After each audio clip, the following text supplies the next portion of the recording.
A 17-year-old girl had been in a relationship with her 18-year-old boyfriend for about a year. What started as young love had transformed into something dark and suffocating. She found herself trapped in a cycle built on fear, guilt, and the constant threat of death. Throughout their relationship, her boyfriend mentioned suicide at least once a month. The threats hung over every conversation like a storm cloud.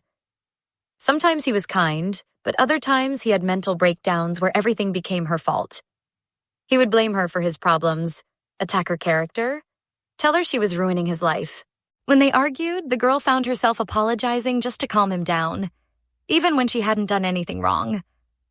But her apologies were never enough. He would keep attacking, keep blaming, keep tearing her down until she felt powerless. The worst part was the weapon he wielded most effectively, the threat of suicide. During every argument, whenever things didn't go his way, he would threaten to end his life. If she disagreed with him, he'd mention suicide. If she tried to set a boundary, he'd threaten to kill himself. If she expressed frustration, he'd turn it back on her, claiming her feelings were going to drive him to death. The girl became his emotional hostage, terrified that one wrong move would result in his death. She would carry that guilt forever. She had wanted to break up for a long time.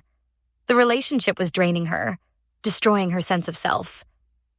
But every time she considered leaving, fear paralyzed her. What if she broke up with him and he actually followed through? The weight of that responsibility kept her trapped. They were in a long-distance relationship, which made it worse. She couldn't see his face when he made these threats. She couldn't tell if he was serious or manipulating her. She was left constantly monitoring her messages to make sure he was still alive.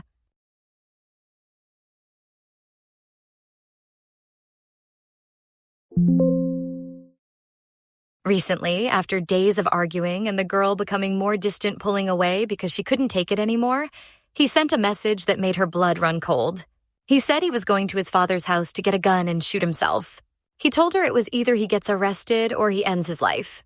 He kept repeating that she was ruining his life, that his death would be on her hands. The girl sat staring at her phone, heart pounding, hands shaking. What was she supposed to do?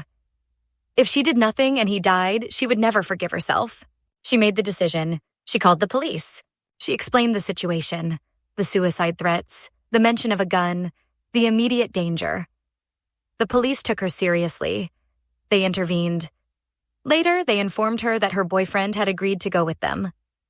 He was now in a mental institution where he could receive professional care. But instead of feeling relief, the girl felt guilt. Her boyfriend hadn't contacted her since. The silence was deafening. She was left questioning every decision. Had she made the right choice? Had calling the police been the best option, or had she made everything worse? Would he ever forgive her? Would the institution actually help him? She had called because she genuinely wanted to help, because she didn't want him to die, because she couldn't carry the weight of his potential suicide anymore. What the girl didn't yet understand was that she had done exactly the right thing. She had recognized a mental health emergency and called the professionals equipped to handle it. She had refused to be held emotionally hostage any longer. She had prioritized his safety over his approval. Her boyfriend's mental health was not her responsibility. His threats of suicide were not tools she should have been forced to navigate. By calling the police, she had potentially saved his life. And she had also saved her own. She had broken the cycle and refused to continue being held captive by fear. The institution could help him in ways she never could.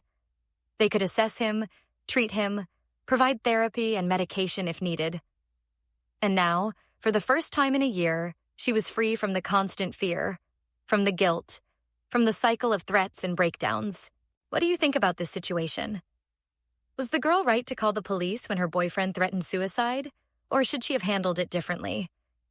What advice would you give to someone trapped in a relationship by threats of self-harm?